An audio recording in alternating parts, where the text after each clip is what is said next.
All right, everybody. Hey, it's Caring Stones and Digging Holes, a weekly online classroom. And today's class is Sunday, May 3rd, 2020. And I thought I was going to have a collaborator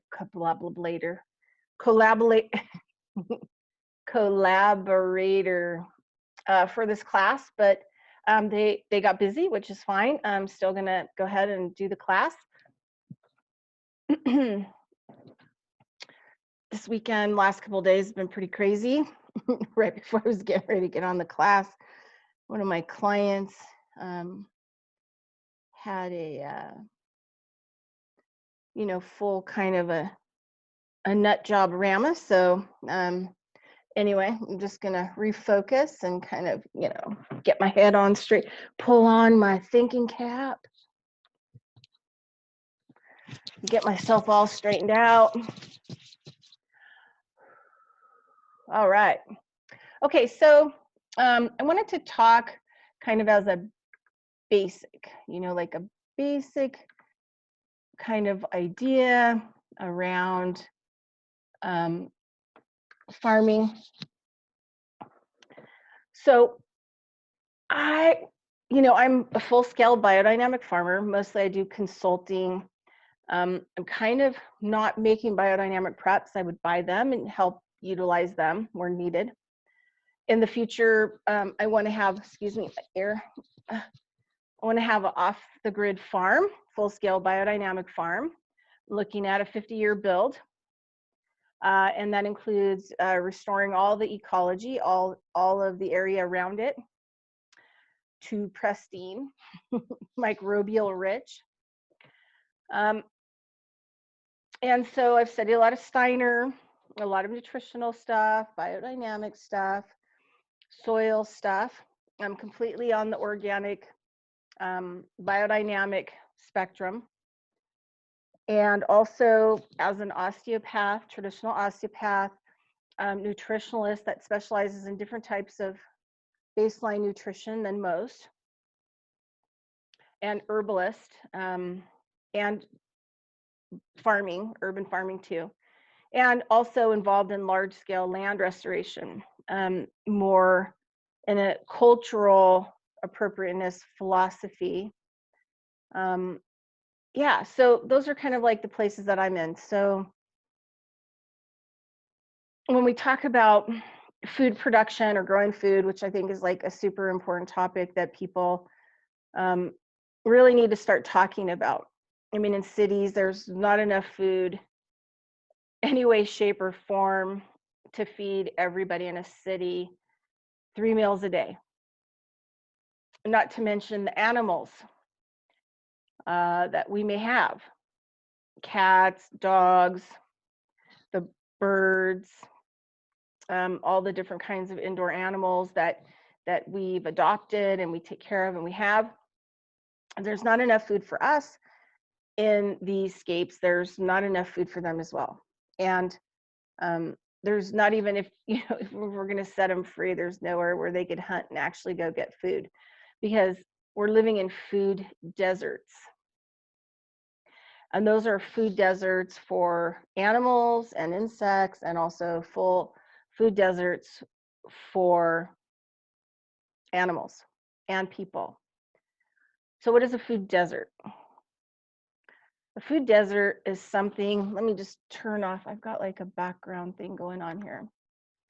So I'm going to turn that off. Okay. A food desert is basically where there's no food being grown. Because we keep putting pavement and concrete in over everything, the first thing that they do is they take off like the first 4 feet of dirt. Now you have sand, dirt, and soil. Those are just simple categories. I mean, it can be a lot more complicated than that, but for the time being, we'll just kind of leave it with that. But sand, you have to turn into dirt and then turn into soil. Difference between dirt and soil is there's a lot of mulchy type product that makes the dirt more kind of fluffier, right? And it holds water. So that's going to be a soil. So dirt, you could try to grow things in, but you know, dirt's not ideal either, right? We're missing a lot of stuff in it. And then we have sand. But even in the desert, you scrape off the topsoil, the top layer, you just scraped off all the life. Doesn't matter if it's just sagebrush and rabbit brush. There's tons of small birds and insects that live in that habitat, in that environment. And even though it's very difficult environment in order to survive, they figured it out. But you mow down their last bit of habitat, and that's it. They can't, I mean, number one, where are they supposed to go? And they're not going to be able to survive in the habitat that we're living in. We live in a very toxic, hot, pavement, concrete environment where we plant a lot of plants that don't help the environment. They don't help the soil. These are plants that everybody plants. They're all the same plants. I put them in the ornamental category. So they're not providing any food, no seed, no habitat for insects and animals, and obviously no food. And because they're not providing food for us, there's not providing any food, right? It's called the food desert. So the more that we concrete and pavement over things, the hotter that environment becomes. And it's more like a mirror effect of the sun. So even if you were to plant a whole bunch of trees, you know, when they're first getting started, most of them are probably not going to make it, because the more sensitive plants that would create food, trees that seed, that provide fruit or flowering, you know, some type of medicine or edibles that would be helpful in our environment, are going to get scorched. And one of the craziest things I see landscapers do is they put rocks around trees and in escapes, like lots of them. And those things are like little mirrors, each one of them. And they scald and burn the landscape, right? Scald and burn the house. They scald and burn the environment because they're mirrors. What you need to do is cool the environment, mulch, plants, trees, shade, you know, kind of ideas, you know, and all of the cityscapes that we have, we also need to everybody needs to start taking up what trees aren't producing any nuts or fruit and finding the ones that grow best in your area and planting them. There's all kinds of varieties of blueberries that you can grow anywhere, even in you know, places like Montana. And there's all kinds of other berry bushes you can use, you know, like raspberry and blackberry for fence lines. And I'll bet that no one will ever jump your fence. And it'll provide one time a year food that you can, if you can't eat it all, that you can harvest it and you know, freeze the berries, make jam out of them. You know, there's so many things that you can do, dry them. And the other thing too about blackberries and raspberry leaves, blackberries are not as strong as raspberries, but raspberry and blackberry leaf help with female hormones. Very good with helping to balance out hormones. So you can take the leaves off, dry them, and then, you know, you have these bulk teas, right, that you just made in your yard, and you could grow them in a small area in your yard, right? So the other thing too is blackberry root. So in the spring, you might want to hack your blackberry brack. And blackberry root is like the best thing for ass blow diarrhea, IBS. And you can make a tincture out of the root. So in spring, when you're pulling it up, which is the best time to make the tincture, and you're hacking it back, you just hack enough out that you take all that root and make yourself a nice big jar tincture. And then you've, you know, got any kind of bad diarrhea problems in the future, you got something to repair it with. And you can grow it in your yard, even in the small yard in an urban setting. So there are a lot of things that we can start doing that are simple to actually help the ecology. You know, what we do in our apartment, what we do in the cityscape individually, collectively helps the globe and the environment, because we start to live a lot differently. Okay, so I started working on a blog to go with this class. I did put a ton of links on, which are super fun. If you're in an apartment and you want to grow some food, and so there's a whole bunch of really great videos on the blog, COE-LLC.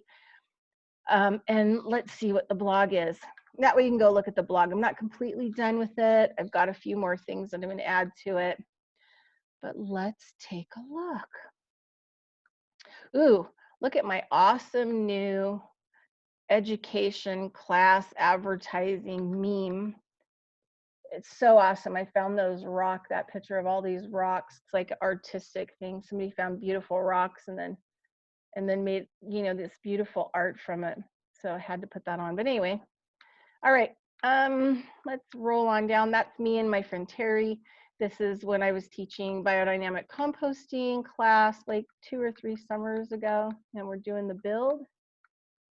All right, so sprouting supplies, no matter where you live, sprouting's great. Even if you're living in your car, so easy to sprout seeds. So I put on here my favorite people, sprouting supplies, and the sprout people, and those are sprouting supplies that you need. And then the next link are the sprouting seeds. I forget what the blend I buy, Live Long blend or something, or longevity blend. It's one of those blends. That's my favorite blend. It has like the cabbages and just all kinds of really heavy nutrients. So one of the things that I was reading some articles about some studies that were done, and that the people eating 1 cup of sprouted seeds. Now remember, those seeds that you're sprouting, you could also plant and grow a large plant.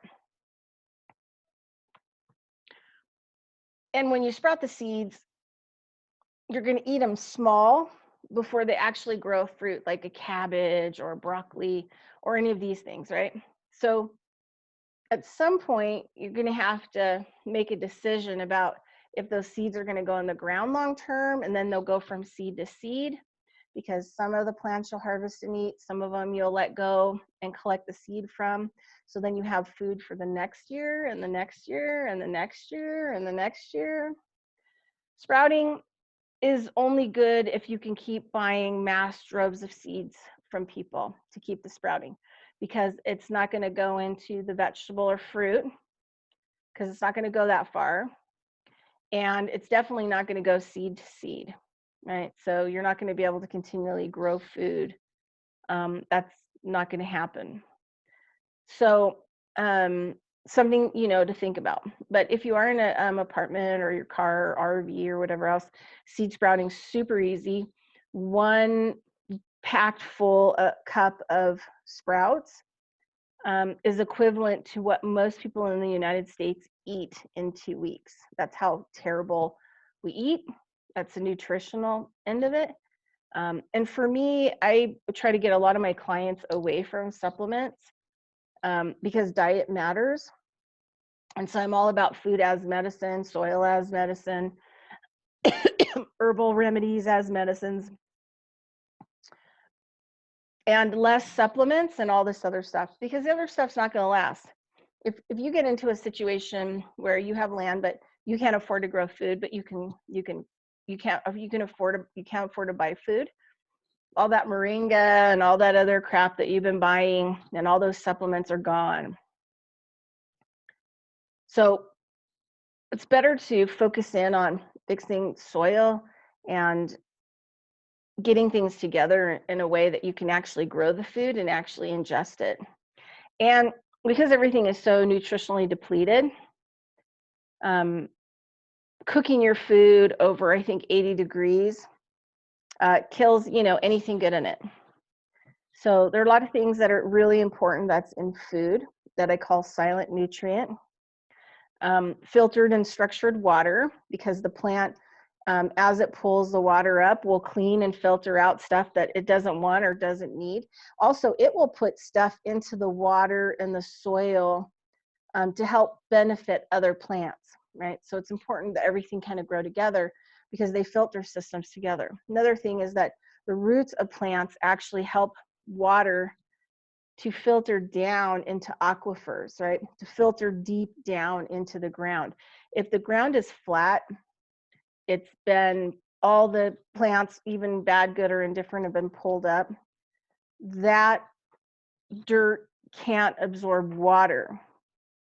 And there's nothing to drive the water down, because the water pools and then it finds the roots and it drops itself down, right? So the roots are kind of a bridge to the surface and the underneath, right? And so they're very important. You should really have roots to help drive water. So it's not like so much we're losing fresh water. We're building on too much of the land, and there's no land that actually has landscape in it to actually drive the water down into the aquifer. So we've done this to ourselves, right? Isn't so much that people are stealing water and bottling water, it's that we don't have natural landscapes to refill aquifers, because this is a natural process, and we've destroyed nature. So the water can't get into the underground pools anymore, or like it used to, right? So there are a lot of places in Texas that are moving towards building in a way that recharges the aquifers, because a lot of their rivers are going dry and they're having, water problems. So they either fix the problem or they die. I mean, that's what's going to happen. Or water is going to be $1 gazillion, and you're not going to be able to grow food. And so if you have no drinking water and you don't have the ability to grow food, to put the water on the land, you literally have nothing. Okay, so there's a couple links here on growing indoor lights, and there's a really good video here, 5 indoor light systems that you can choose from to grow food inside, or even start your plants inside too. That's another thing that you can do, your little transplants. Make sure that you put fertilizer. Go get yourself a box of kelp meal or order a 50-pound bag. It's like $100. It'll go you a long way. It's super good stuff. And just take like a teaspoon of kelp meal, put it in a container of water, like, I don't know, 2 gallons maybe, half a teaspoon per 1 gallon. And then when you fill the trays to water your transplants, let the water sit overnight so that it had time for the kelp meal to disintegrate, and that the water is room temperature. And then water your transplant when they need water. And that will help them a lot, because the trays and stuff that we buy in the store don't have a lot of nutrient or anything in them. It's temporary. It gets the seed to start. But, to get it into a good sized little plant and get it planted, you're going to need a little bit more nutrient than's provided. Plus, you want that plant to do good and thrive. So the more, more does not mean more in lots of nutrient. It means just giving them nutrient whenever you water them in order to get them into the ground so that they grow their best. So also some ideas on indoor growing containers. This was a cool video, 8 ways to grow potatoes anywhere you live, even inside, which is pretty fun. Okay, and then there's a link here. Fat hidden in dirt may fend off anxiety disorders. There's a lot of stuff that's in dirt. And that's the biggest problem, is we've lost our relationship to the land. So I'm going to talk about a little bit of that. And then 6 most common endocrine disruptors, which are your hormone system, right? And because of the endocrine disruptors, everybody is producing huge amounts of estrogen. And that means that men are having boobs. There was a scientific paper that came out of Canada like 18 years ago that said that the male chromosome is actually vanishing from a lot of these things that we're using in our environment. So a few cool things, like down here, okay. These are kind of some stuff I wanted to kind of focus in on. If you're growing your own food, or you help to put together community, food, every time you're growing your own food, taking your little box down, collecting your food, taking it into the house, storing it properly, and packaging. So, wood products or trees, plastic, which is a serious problem in the global environment. And plastic is causing huge amounts of BPA, which is the worst endocrine disruptor there is. So eating anything out of plastic that's been in plastic, and think about how many of your supplements are in plastic. I mean, the thing is that the supplement and all these other things are going to absorb that plastic, and it's going to push your estrogen up. Okay, so that's a problem. Men don't really produce estrogen. Estrogen is not really part of their, design. Women, it's a huge factor in our design. It helps with ovulation. So you can see how, yeah,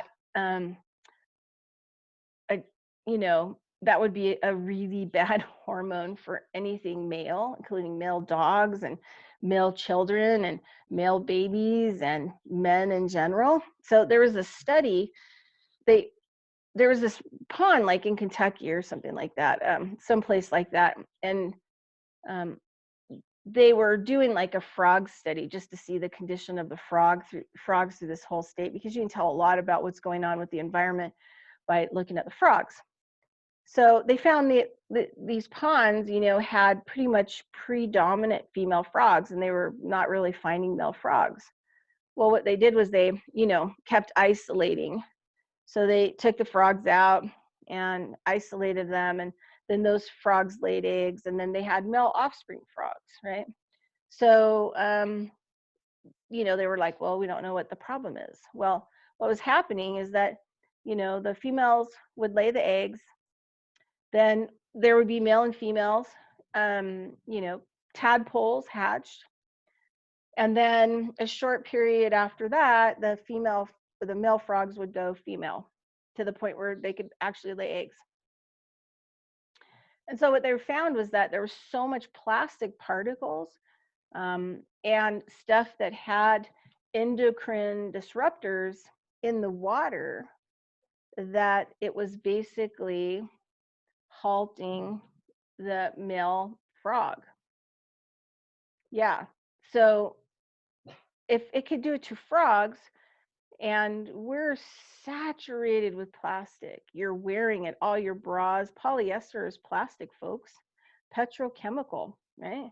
So you're wearing it, you're eating it, you're drinking in it, your beds are petrochemical plastics, you're laying in it. I mean, there isn't any place that you don't have plastics in your environment, and they're all off-gassing BPA. So if you were growing food, you wouldn't need to buy stuff in plastics anymore, right? And you wouldn't be throwing away all this packaging. So if you're growing food, you're going to save the earth in a huge way, because your stuff is not going to be going into the landfills, and you're not going to have that much toxic and stuff in your environment that is causing BPA issues. So let's just go ahead and take a look at this link.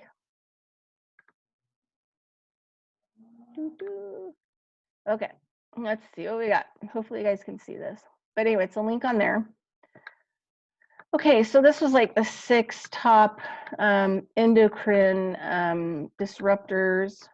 And this is really important, because it just shows you that the more cityscape, the more you think your life is good and simple and you can just go buy whatever you want, the more toxic your life and environment is. All right, so let's see. Okay, bisphenol, BPA, that's in plastics, right? And so it's talking about that here. And it's talking about receipts. Thermal paper is often coated with BPA. Plastics marked with PC, polycarbonate, or recycling label 7. All these plastics contain BPA, but many do. Substitute fresh, frozen, or dried foods or canned. It's all plastic. Never heat food in a can or a plastic or a beverage containing BPA.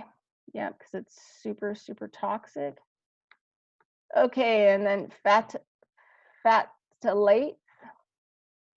And this is a plasticizer, chemicals found in fragrance, PVC, plastic, toys, plastic wrap. Studies have linked these chemicals to birth defects in male reproductive system, low sperm count, miscarriages, and gestational diabetes. That's being diabetic when you're pregnant. And yeah, so there you go. Avoid plastic containers, plastic children's toys, and plastic wrap with recycled label 3. Read ingredients, fragrance, ingredients as those listed fragrance, and that keep in mind that fragrance can show up unexpected places like diapers and garbage bags.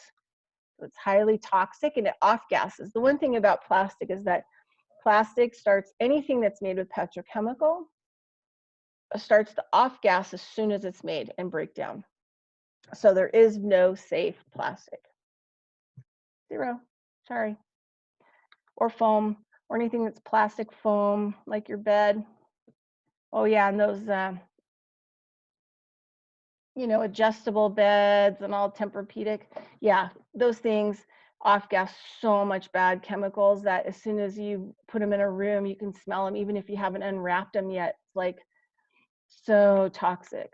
Okay, PFAS chemicals, family of fluorinated compounds, includes 47 chemicals, some linked to cancer, thyroid disease, weakened immunity, and developmental defects. Yeah, it's pretty scary, huh? Let's see, non-stick. One of those things I tell people for the last 100 years to avoid. Waterproof, grease-resistant chemicals are used to make cookware, waterproof clothing, coating on polyester furniture and carpeting, and food packaging. It says that PFAS chemicals are found in the blood of nearly all Americans tested. Drinking water is one of the most common sources of exposure of PFAS. They contaminate the drinking water as of 100 million Americans nationwide. And, you know, also your drinking bottles that, you know, the water is in. Buy a water filter to remove. Reverse osmosis is recommended. Avoid brands like Teflon, Scotchgard, Stainmaster, Polar Tech, or Gore-Tex. Remember, it off gases as it breaks down, so it seeps into your system and your body, in your pores, right? Or you eat it or ingest it or, you know, smell it. Let's see. Cut back on fast food. Yeah, because, you know, the wrapper that the food is in, right, has like sort of like a waxy, you know, even on the cardboard hamburger thing, there's like that cloak coating, and that's PFAS. So as soon as it's wrapped in that, it releases it onto your food. And yeah, and not to mention how the food was in plastic of all kinds before it showed up to that restaurant, and then they cooked it, and some of it they microwaved in plastic.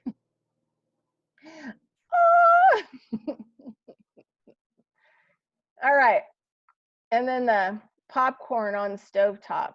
Yeah, I bought one of those air poppers, and I got some killer organic non-GMO corn from a local farmer. And so yeah, I try to stay away from microwave popcorn, because or if you go to the movie theater or whatever, there's a liner inside that bag, and that's all, some of it's Teflon too, is PFAS chemical on the inside. And yeah, and be careful of all kitchen utensils that are manufactured with it as well. Atrazine, this stuff is really bad. I've seen it in soda. Yeah, like orange flavored soda. All right, is widely used on majority of corn crops in the US.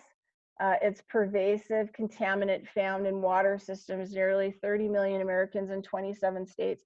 Researchers have found the exposure, even low levels of weed killer, atrazine, can turn male frogs into female frogs that produce viable eggs. So plastics and chemicals are causing estrogen issues. If it can turn it into an insect or a human or an animal, it can turn it into a human. In July, the environment, blah, blah, blah.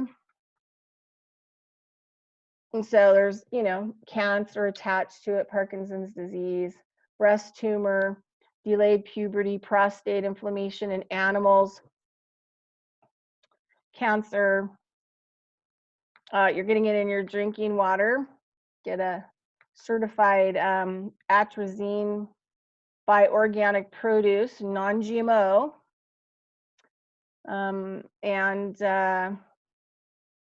then shop for products that have the lowest, fewest items.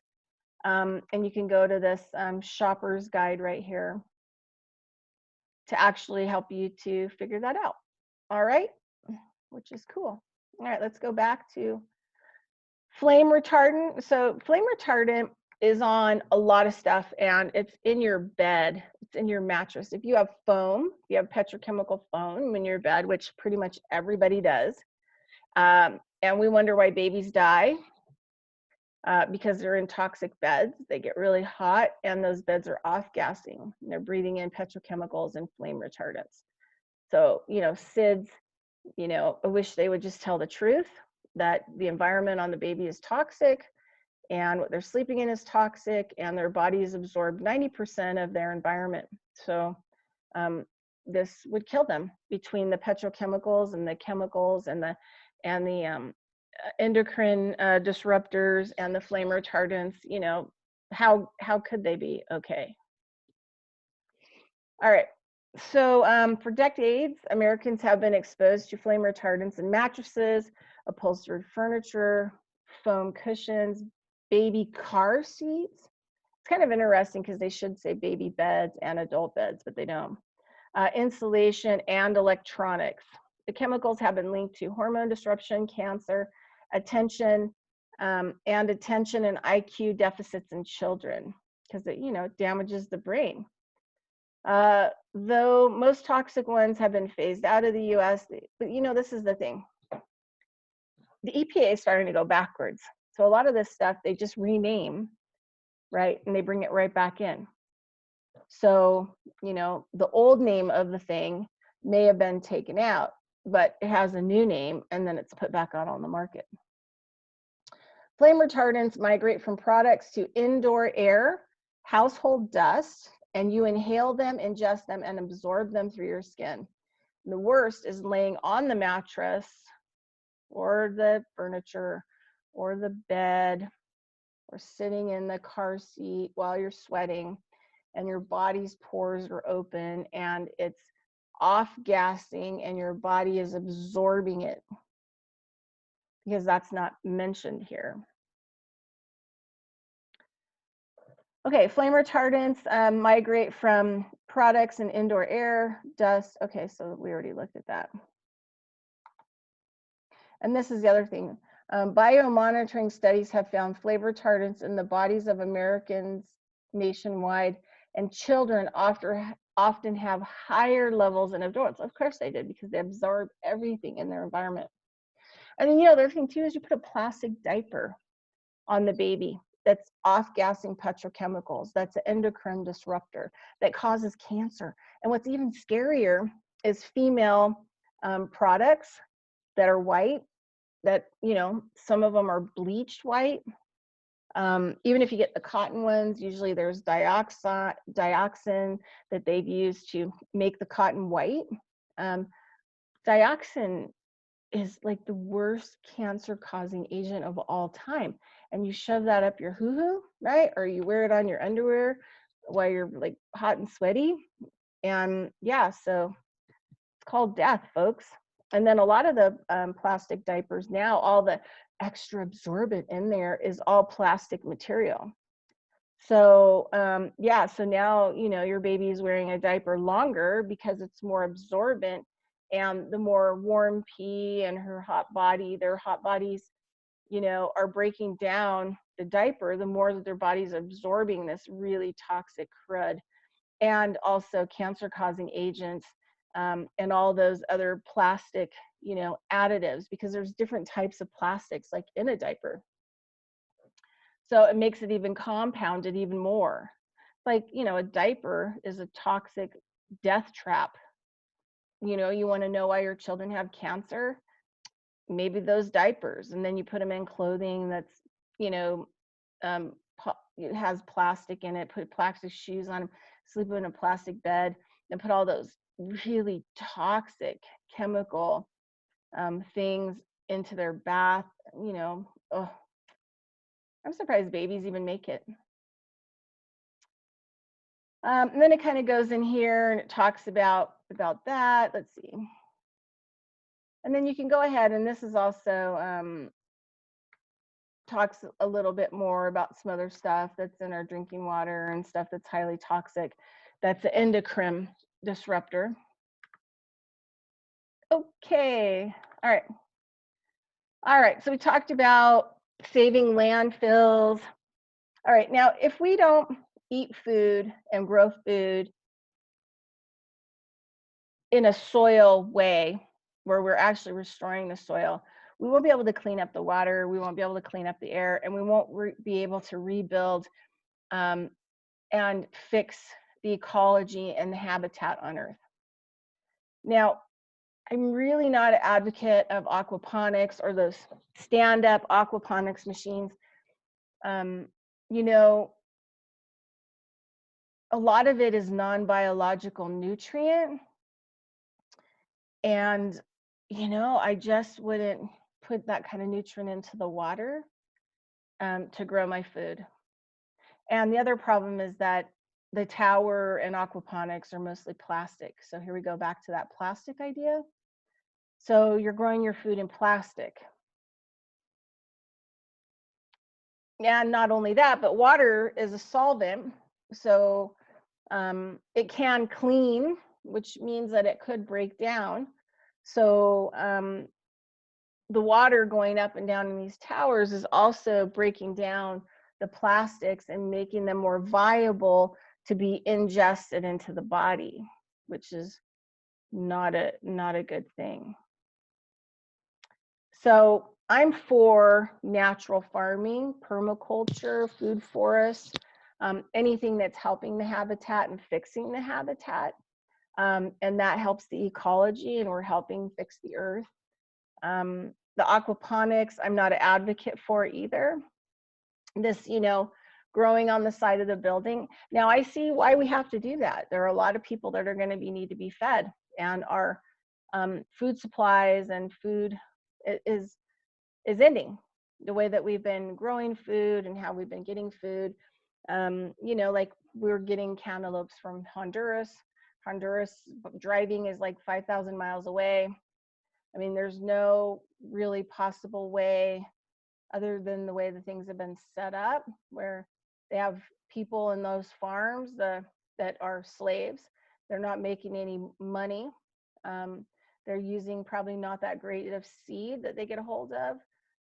They're planting it, and then they harvest it, and then, you know, they usually don't get much money for their produce, and then they're not paying a lot of money to their workers.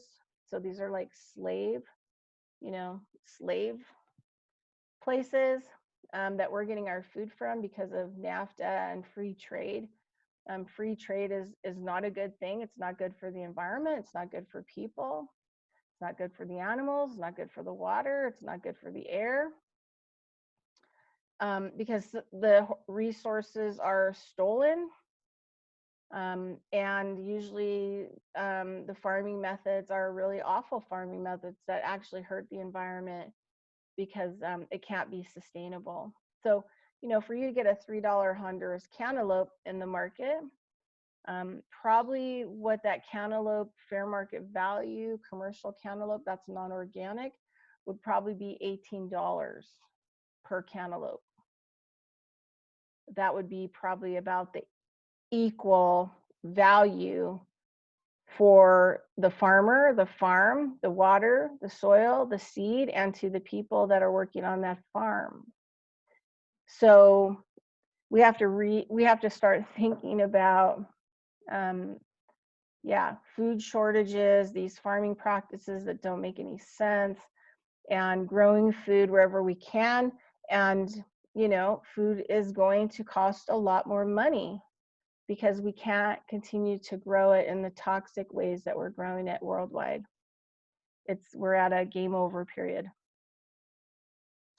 All right, so I want to talk really quick about, and this is kind of just like a brief for your health, grow food, why you should grow food. I wanted to talk about, I don't know if I'll get to soil density. We only have about 20 minutes left, but I definitely want to get to silent nutrient. There are a lot of nutrients that you're not going to get in an apartment. There are a lot of nutrients that you're not going to get unless you're fixing your soil and growing food in that soil. Those silent nutrients are sunlight, energy, which is something that we need to have in our body. It's part of, our energetic system. And we eat light through plants. And if we are getting natural water from like creek sources, which we shouldn't drink it because most of it's contaminated worldwide, but we would be drinking light.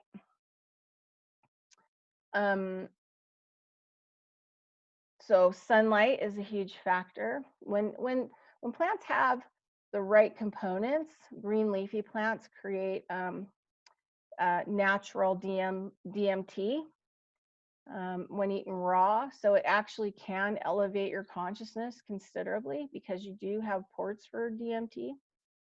So there's a lot of really important factors to grow your food in soil, right? So the other thing too that your food gets from soil is microbes, and if you don't overly wash it. And these microbes are unseen beings, super important to your body. Your body gets inflammatory disease because you have a lack of microbes, and the microbes that you do have in your body are sick and tired and are running a destructive pattern.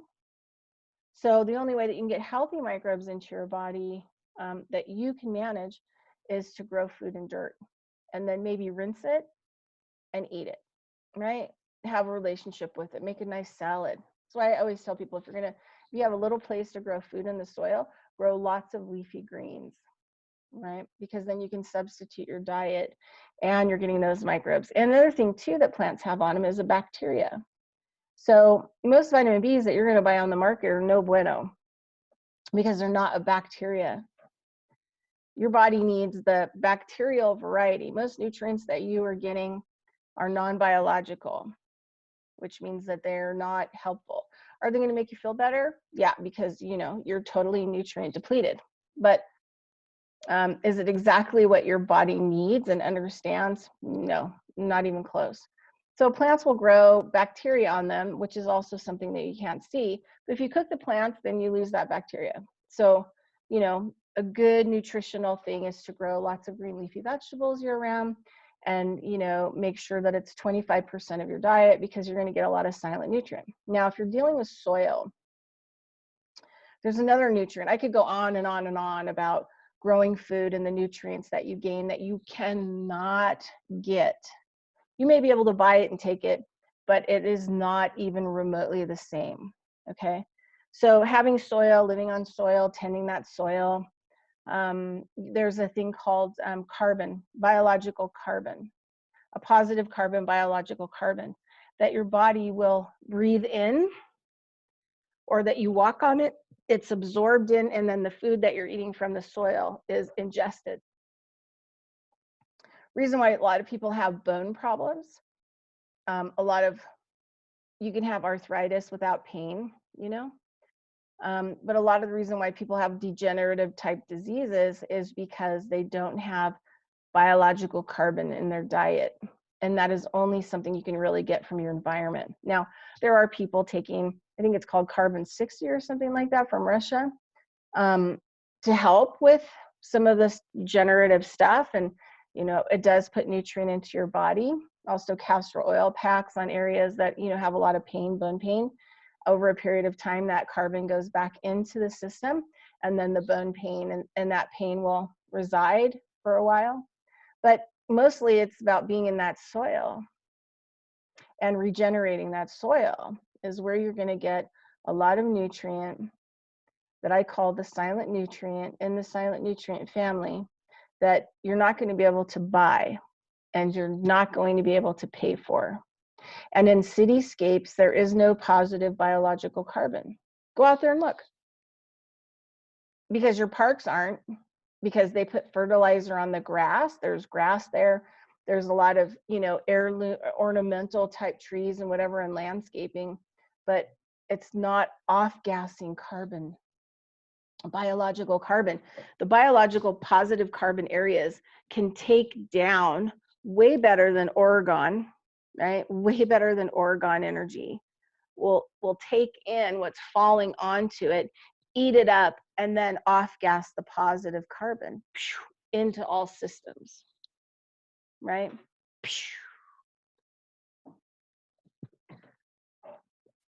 In cities, we're in 100% negative carbon, zero positive carbon. So that's why we're all sick. We all have a lot of pain. We all have degenerative type diseases. And that is only fixable by returning to the soil. So a very important thing, I don't know what else I should put in. So I'm kind of coming to the end here. I've got about 14 minutes. So I'm trying to think about what other else I could talk about that would be very important. I want to talk about fish as a fertilizer in aquaponics and the reasons why we should actually avoid that. And I also want to talk about a story. Okay, I'm going to end with that. So I'm going to tell you guys a story really quick. And so I had a doctor that I used to go to. I'm not going to mention his name, but for dark field hematology, super great, best blood reader in the United States. And so I was going there because, you know, I had brain cancer, and so I needed some help just to make sure that everything was cleaned on a microbial level in my blood.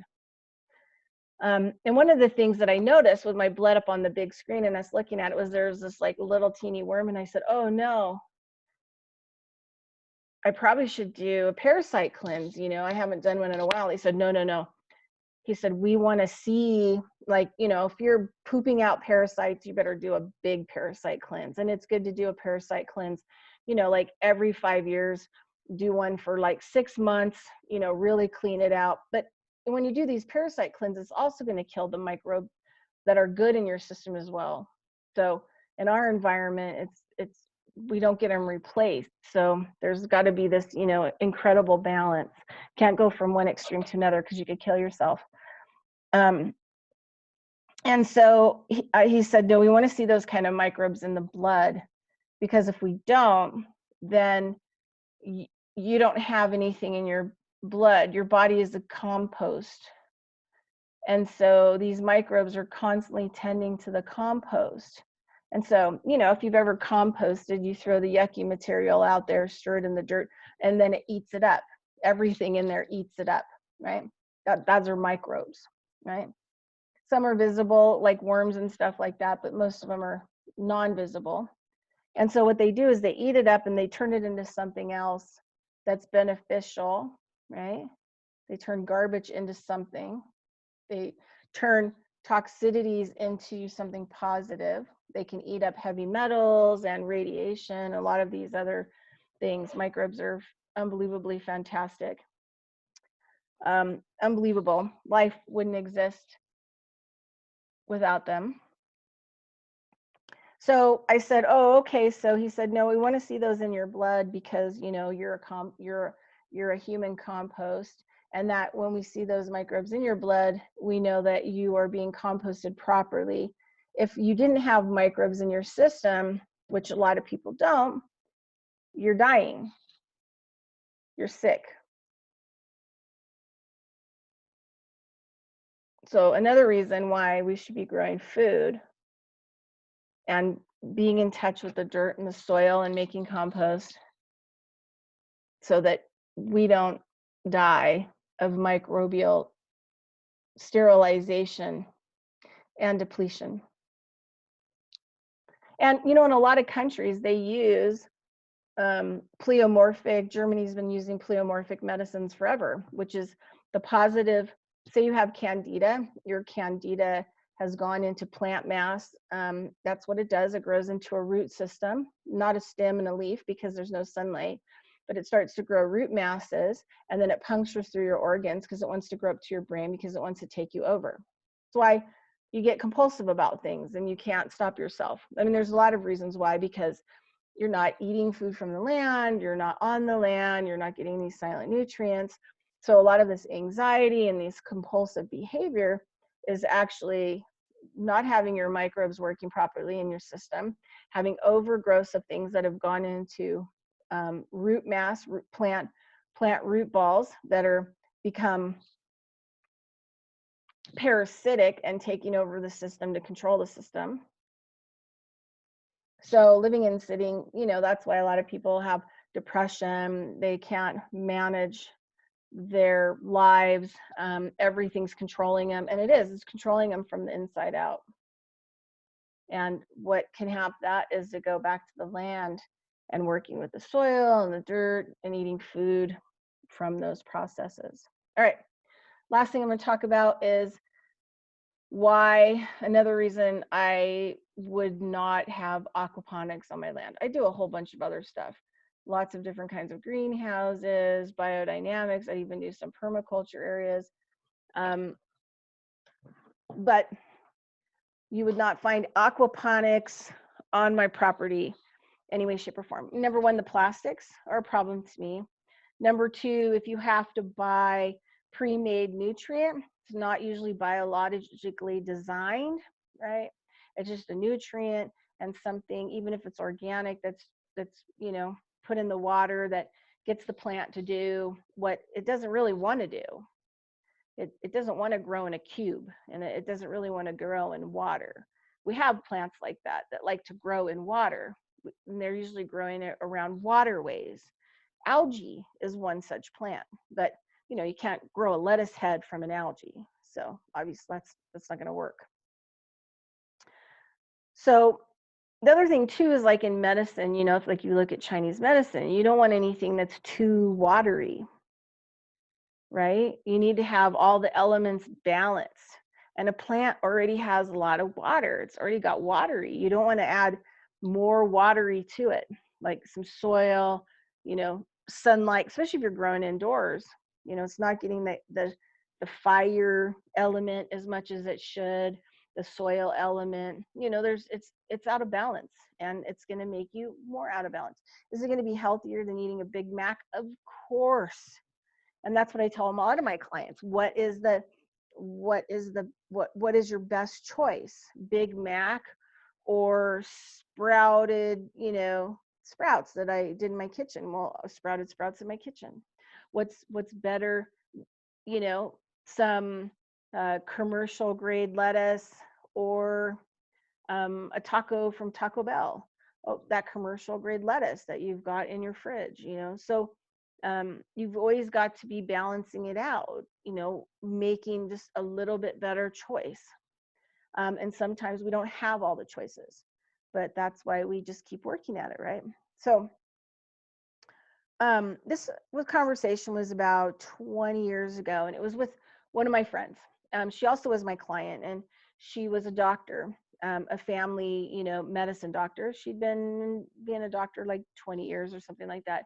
And I remember us having a really big discussion because around that time, it wasn't called Renown Medical Hospital. It was called something else, Washoe Medical. But they had one of the only cases, and I think they died, and that was the reason we were talking about it, of mad cow disease. And she had been around, and she had talked to doctors who we're working with this person. Mad cow disease, is like a 10-year death. It's like a horrible disease. It's worse than HIV death. So we were talking about from a medical standpoint, like people that get mad cow, the symptoms that they go through. We were talking about, so this is when I was like around 30. And I used to rock climb indoors, 3 nights a week in the winter. And so I was around a lot of these people. And so while we're climbing, and we're waiting for somebody to belay another person, we just have these outstanding brilliant people that I climbed with, and we just had these brilliant conversations, just mind-blowing conversations, while you're climbing. You get to work out and use your brain too.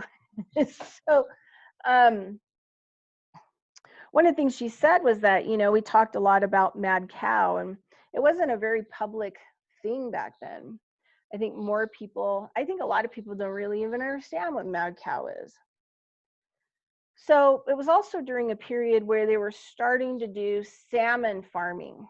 So this is why this topic was really hot, and why her input was really important, because she had been close to this person who was dying at Washoe Medical Center of mad cow disease. And I think it was the only case, even to this day, that we've had in Northern Nevada. So mad cow is like when you slaughter the cow, and then you take all the meat off of it, and then they'll take all the cartilage. They had a machine that would rake off all tissues, all the fats and the fluids, the synovial sacs, and whatever else that would come off the carcass. And then what they would do, there would be a lot of this leftover. They were making pellets, and they were part of the farming suppliers were selling these pellets back to cattle farmers, and they were feeding their cattle with the product. Now, cows should never eat anything but grass, and maybe some herbal plants and whatever else that they come along in the natural grass, right? They shouldn't be fed any grain. They shouldn't be fed their own product back to themselves. They're not cannibals. They are strict vegans. So the fact that they were feeding them back to them was causing, problems of mad cow, because they were cannibalizing themselves, right?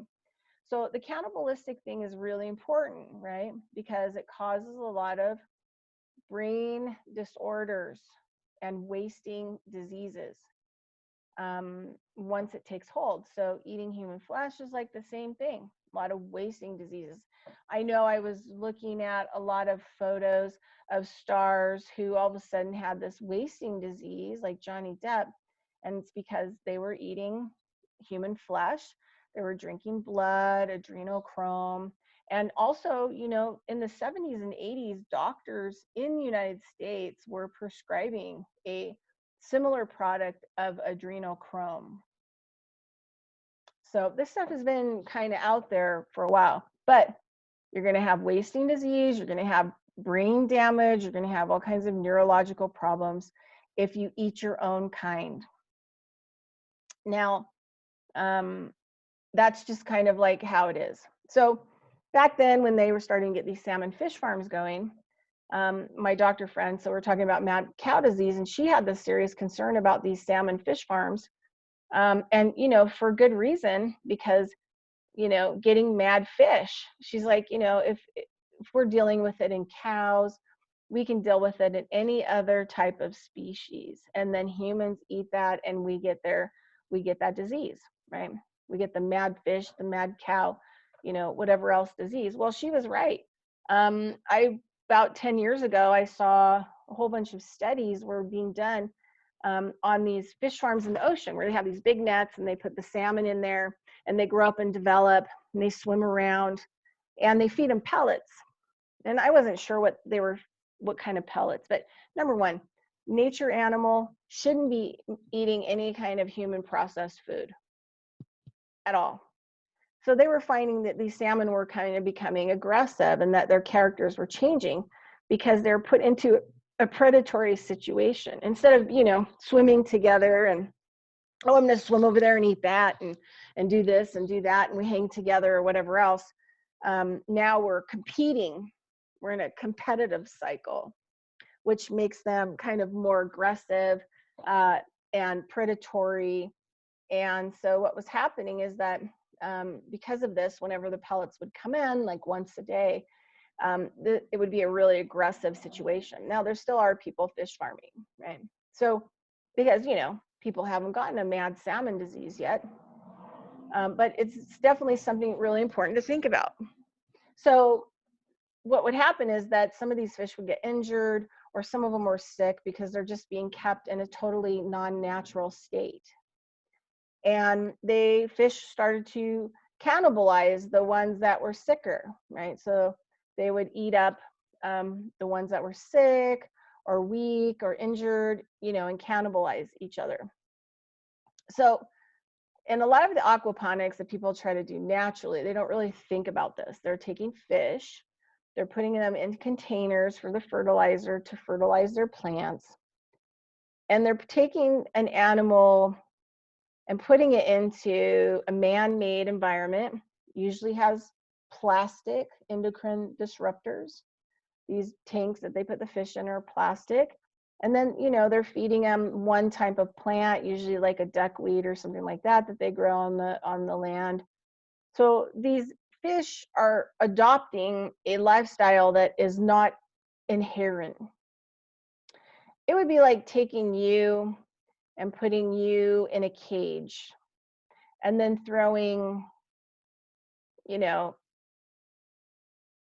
some kind of plant in there that you're not really used to eating, but you're so hungry you're going to eat it. And that's all you get. You don't get to go forward, you don't swim, you don't get to travel, you don't get to use your body and strengthen it. So then the fish start to actually, change genetically. And this is the start of the problem. And then eventually all it takes is for the fish to start cannibalizing each other, start nibbling on each other. And then it changes the genetics of it. And then you were thrown into an environment where we get a mad fish disease because of the water that was fertilizing the aquaponic plants, and it didn't get cleaned off enough, and we ingested it, and now we're sick. So just a lot of things that people kind of really need to think about and take into consideration. And I just kind of wanted to bring some of these ideas to the forefront, because we are coming into a time frame where I believe that everybody's going to have to start growing food, and we're going to have to do it on land, and we're going to have to get away from monoculture farming and the GMO farming and all of these other, things that we've used to feed populations in cities when they live in complete food deserts. Nevada is a food desert. I mean, period, end of story. But, people didn't live in southern Las Vegas until air conditioning, because guess what? It was uninhabitable, Death Valley. So we live in a lot of places that we shouldn't live anyway, because, they're not sustainable. So, but anyway, that's it. That's the end of the class. And maybe I'll do another class on different specific farming things in the future. But that's it. Carrying stones and digging holes, weekly online class. And thank you so much for coming on and listening to my rant and rave. And hopefully this gets you started kind of on thinking about food growing. All right. And your health. All right, everybody, have a great day, and we'll see you next Sunday. And I forget what next Sunday is. What is next Sunday? Oh, next Sunday is Advanced Water with Dr. Laney. Adios, everybody. Have a great day.